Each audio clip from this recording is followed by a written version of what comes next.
अस्सलाम वालेकुम नाज़रीन, एक खुशी का पल हमारे लिए है कि आज हम उर्दू किताब मेले के अंदर रहमानी पब्लिकेशन यहाँ पर मौजूद है और अल्हम्दुलिल्लाह इनकी जो खिदमात है काफ़ी सालों से और लाखों तलबा इससे फ़ायदा हासिल कर चुके थे। यहाँ पर किताबों का खजाना ही खजाना है। अगर इस किताब मेले में आप आते हैं तो यहाँ पे ज़रूर विज़िट दीजिए। हम जानते हैं इनसे कि इनका जो स्टॉल नंबर है वो क्या है और यहाँ पे जो कौन सी किताब यहाँ पर दस्तियाब है।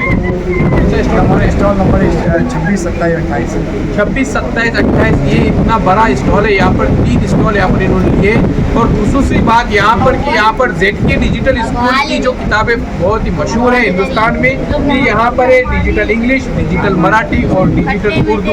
ये किताबें आपको रियायती दामों के अंदर यहाँ पर दस्तियाब होगी, तो ज़रूर आइए। और यहाँ पे इस वीडियो के नीचे डिस्क्रिप्शन में मैं लिंक भी दे रहा हूँ और कॉन्टेक्ट नंबर भी दे रहा हूँ रहमानी पब्लिकेशन का, तो इनसे ज़रूर कांटेक्ट कीजिए। और इसके अलावा बहुत सारी किताबें आप यहाँ से खरीद सकते हैं। आइए मैं यहाँ पे आपको विजिट करा देता हूँ कि यहाँ पे कौन कौन सी किताबें हैं। टाइटल बता आपने सब, टाइटल बता बोल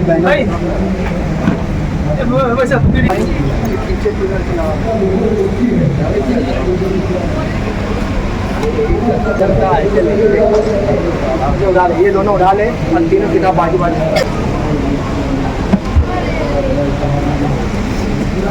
तीनों से बाजू बाजू से लगा, ये भी हटा दे, तीनों एक जैसे लगा दे।